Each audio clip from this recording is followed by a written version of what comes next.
আসসালামু আলাইকুম। কেমন আছেন? আজকে আমার দ্বিতীয় ভিডিও। তো কয়েকদিন ফেসবুকে আসতে পারি নাই। আমার একটা ট্রেনিং ছিল। মোটামুটি 30টার মতো মেসেজ জমা আছে ফেসবুকে। 30টার মধ্যে প্রায় 15টা মেসেজ আছে আইডিয়া বিষয়ক। যেহেতু মেসেজ দিয়েছিলাম যে আমি ইস্কিটিতে একটা ট্রেনিংয়ে যাচ্ছি, তো স্বাভাবিকভাবেই ওইখানে কোর্সের নামটাও ছিল যে লাভজনকভাবে কিভাবে আমরা শিল্প প্রতিষ্ঠান স্থাপন করতে পারি সে বিষয়ে একটা প্রশিক্ষণ। অনেকেই মেসেজ করেছেন যে ভাইয়া আমাকে একটা আইডিয়া দেন, আমি কিভাবে ছোট করে শুরু করতে পারি একটা বিজনেস। ছোট করে বলতে এটাকে কটেজ ইন্ডাস্ট্রি যেটাকে বলা হয় বা কুটির শিল্প, 10,000 টাকা থেকে 50,000 টাকার মধ্যে। যাই হোক, আজকে সবাইকে যখন আমি চিন্তা করলাম যে যখন আমি মেসেজের উত্তর দেব, তখন এই যতজন আমাকে মেসেজ করছে সবাইকে আমার আলাদা আলাদাভাবে বোঝাতে হবে। তার চেয়ে ভালো হয় আমি এটা মুখ মুখ দিয়ে বলে দিই, ব্রিফ করে দিই। আপনারা যারা আইডিয়া চেয়েছেন, আচ্ছা আমি একটা আইডিয়া দিয়ে দিলাম, ধরেন আপনি চানাচুরের ফ্যাক্টরি দিয়ে দেন। এখন কথা হচ্ছে আপনি জীবনও জানেন না চানাচুরের এই টেকনিক্যাল বিষয়টা কি, চানাচুর কিভাবে উৎপাদন করতে হয়, চানাচুর কিভাবে বিক্রি করতে আপনি জানেন না, তার মানে আপনার অভিজ্ঞতা নাই। কিভাবে চানাচুরের বিজনেসটা করবেন বলেন? তাহলে আপনি যদি উদ্যোক্তা হন, উদ্যোগ গ্রহণ করেন, একটা বিজনেস করতে চান, ছোট হোক, খুব অল্প টাকার হোক, 5,000 টাকার হোক, প্রথম মাথায় রাখতে হবে আপনার অভিজ্ঞতা আছে কিনা। আমি আইডিয়া দিলাম কিন্তু আমি তো জানি না যে আপনি কি জানেন। দ্বিতীয় হলো আপনার অভিজ্ঞতা নাই, তখন আপনি অভিজ্ঞ কাউকে সাথে নিয়ে নেন। কিন্তু আমার পরামর্শ যে আমি কখনো পার্টনারশিপ বিজনেস সাপোর্ট করি না, এতে ভবিষ্যতে ঝামেলা হতে পারে। সব ক্ষেত্রে হয় তা না, কোনো কোনো ক্ষেত্রে হয়। ভালো হয় নিজে অভিজ্ঞ হওয়া, তাও যদি না হয় 3 নম্বর হচ্ছে চাকরি করা। এমন একটা প্রতিষ্ঠানে জব করুন যেখান থেকে আপনি অভিজ্ঞতা নিয়ে আপনি নিজে বিজনেস করতে পারেন, তার মানে আপনি অভিজ্ঞ হতে পারেন। তাহলে আপনি দেখেন আপনার এই গুণগুলো আছে কিনা, যে আমি কি জানি।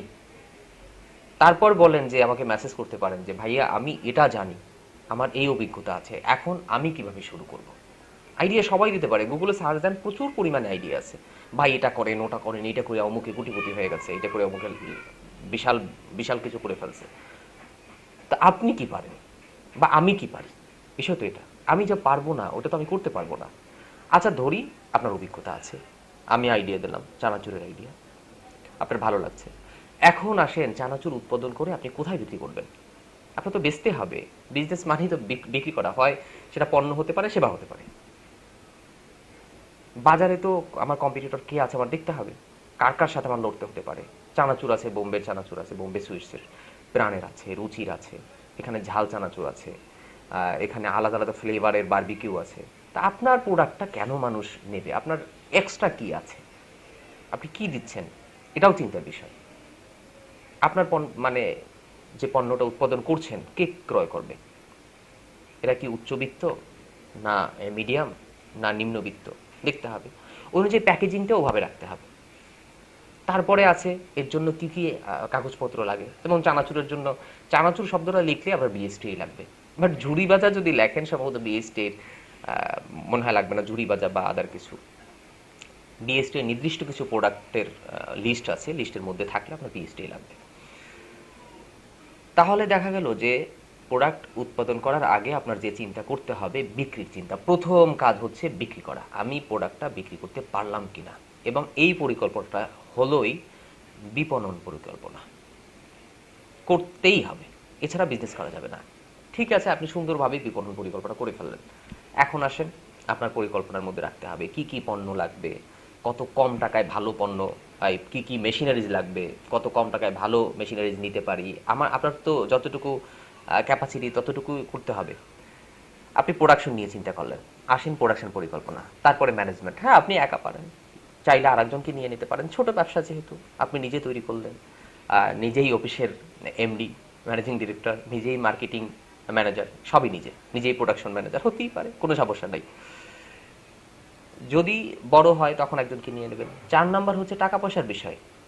আমার এই বিজনেস করতে আমি পরিকল্পনা করলাম আমার এত টাকা লাগে। এখন আপনি টাকা ম্যানেজ করেন, টাকা আপনার নিজের টাকা নাকি ব্যাংকের টাকা? ব্যাংক হলে ঝামেলা আছে, যাই হোক ওটা পরে আর একদিন বলবো ব্যাংকের কি ঝামেলা। ব্যাংকের টাকাটাও ইজি, ব্যাংক তো টাকা দেওয়ার জন্যই বসে আছে, কিন্তু এর জন্য আমাকে উপযুক্ত হতে হবে।